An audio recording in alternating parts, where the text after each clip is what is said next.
Los avances tecnológicos han traído grandes beneficios para la sociedad y forman parte de la vida cotidiana de las personas.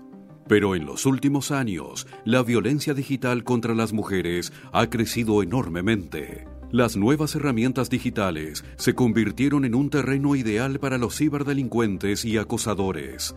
La inteligencia artificial les ha permitido crear imágenes y videos de carácter sexual usando fotos de mujeres sin su consentimiento. Entre 2022 y 2023, la cantidad de pornografía deepfake creada aumentó un 464%. El problema ya llegó a las escuelas.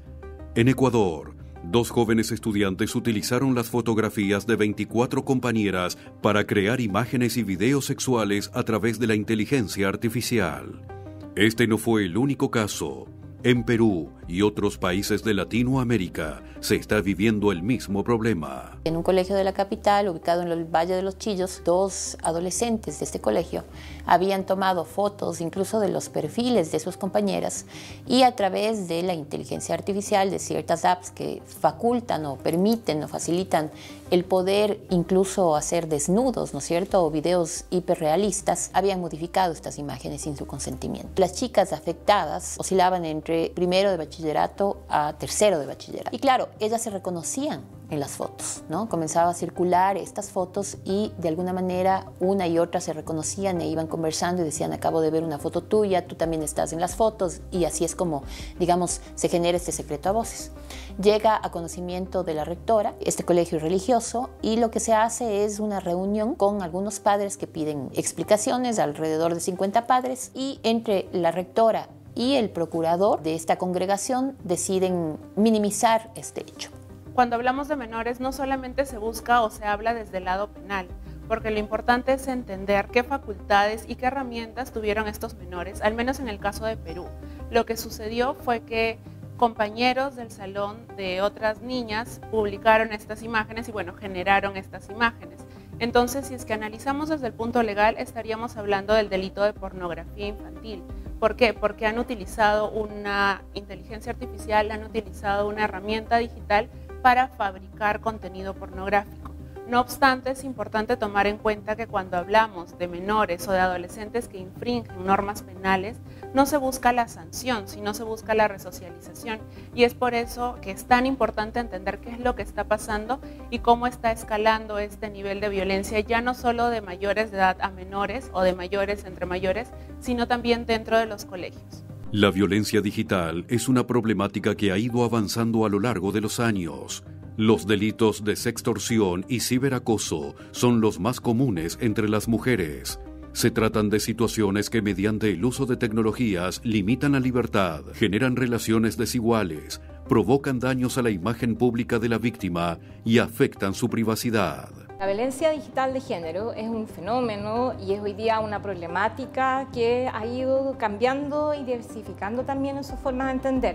Tradicionalmente la hemos entendido como cualquier situación que implique el acoso, agresiones o situaciones que ponen en riesgo, ya sea de manera psicológica, a través de la intermediación de plataformas, a través de dispositivos electrónicos o digitales, como puede ser un computador, el teléfono, etc., y que implica finalmente una situación agresiva en contra particularmente de las mujeres, pero también en los últimos 10 años se incorpora todo el colectivo de las personas LGTBIQ+. Al momento en el que navegamos, no solamente nos encontramos frente a lo que podemos hacer o a los beneficios de Internet, sino que adicionalmente existen personas que utilizan Internet para poder realizar o cometer agresiones o conductas ilícitas y de esta forma poder permear en nuestras libertades o en nuestros derechos.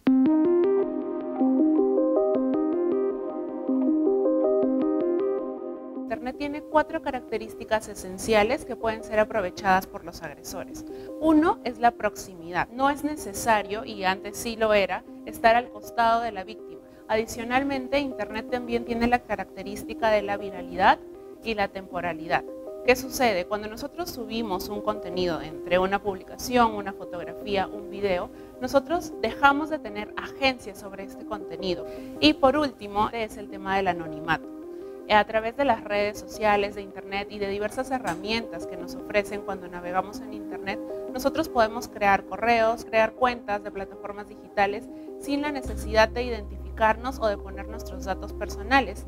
¿Esto qué quiere decir? Que yo puedo interactuar con otras personas sin necesidad de decir quién soy. La violencia digital es un término sombrilla en el cual se resguardan distintas formas de violencia, desde extorsión, que sabemos que es una que ocurre muy usualmente, la difusión no consentida de contenido sexual, por ejemplo, también pueden incluirse a veces expresiones discriminatorias, pueden estar los deepfakes, pueden estar la manipulación de información, también el acoso virtual es bastante común. Hay distintas formas de violencia digital que se enmarcan dentro de eso que llamamos sombrilla.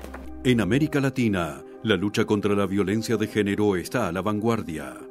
En la región existen más de 380 leyes, normativas y legislaciones al respecto, pero todavía queda mucho por avanzar en la problemática de la violencia digital. Efectivamente, América Latina está muy atrasada en marcos regulatorios en general de violencia digital de género. El problema que tenemos hoy día en América Latina es que cuando ocurren estos casos, que generalmente en este momento ocurren mediadas a través de plataformas de redes sociales, las plataformas, las empresas tampoco se hacen cargo del problema. Cuando abrimos espacios de marcos regulatorios tenemos que entrar a poner en la mesa a las empresas, ¿no? A las plataformas de redes sociales, que en América Latina tienen un comportamiento muy distinto, muchas veces en sus normas de moderación o en las reglas, ¿no? Que nos ponen respecto de cómo se usa, muy distinto en América Latina a lo que ocurre en otros países del mundo, por ejemplo Europa, donde existen otro tipo de marcos regulatorios. Entonces ahí América Latina está efectivamente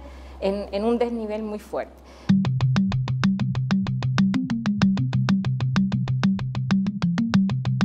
Aun cuando existen importantes y diversos cambios respecto a la protección de niñas, menores y mujeres en su navegación en Internet, aún existe mucho por hacer. Nuestra legislación ha tenido un cambio importante, pero no es suficiente. En la actualidad es necesario que se reconozcan cuáles son los modus operandi de los delitos cibernéticos, adicionalmente quiénes son las usuales o potenciales víctimas de estos delitos y asimismo también entender que debe reestructurarse la ruta de persecución penal cuando hablamos de temas de violencia de género en todas sus modalidades. Y es que una vez que establezcamos quiénes son las principales víctimas, cuál es el modus operandi o cómo se cometen estos delitos y bajo qué herramientas, por ejemplo Internet, vamos a tener una legislación que reconozca esta situación. Un enfoque de prevención en el que se hable de por qué la violencia de género, digital o no digital, es muy grave y refuerza estructuras patriarcales y una desigualdad estructural que experimentamos las mujeres, pero además deja por fuera del foco a la víctima. Cuando empezamos a pensar en medidas un poco más que atiendan lo que necesita la víctima, esto es, que se busque, por ejemplo, cómo garantizar que una víctima que está en la universidad y que experimenta este tipo de violencia necesita una incapacidad, un periodo en el que pueda dejar de asistir a clases y que no termine desescolarizada simplemente porque está enfrentando un proceso judicial o está enfrentando un proceso emocional bastante fuerte.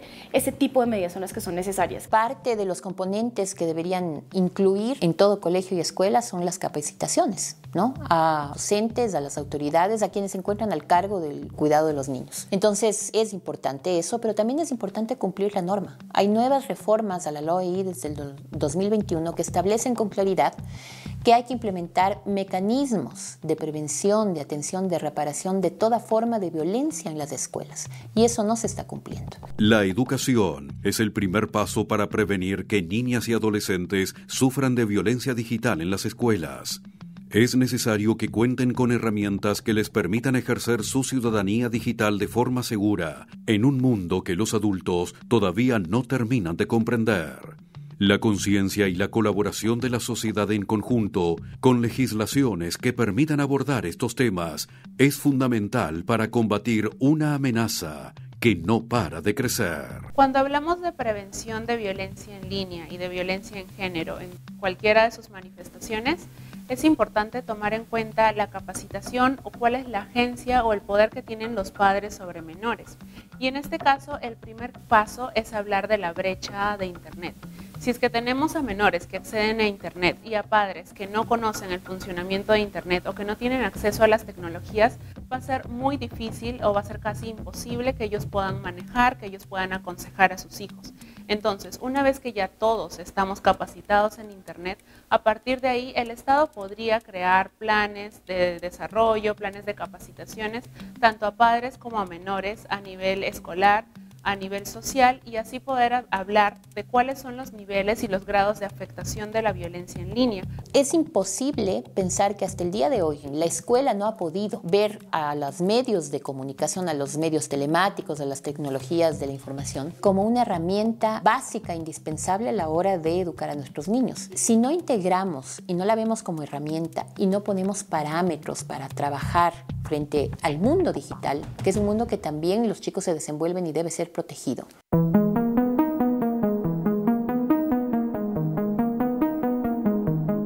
El mundo digital no es distinto al mundo real, es decir, la persona que en este momento les está hablando cuando está en Internet, pues también esas interacciones son reales y lo que pasa ahí también duele. Debemos tener una conciencia de qué es lo que hacemos en Internet, cómo navegamos y adicionalmente qué daños podemos realizar en otras personas. Internet es libre y debe seguirlo siendo.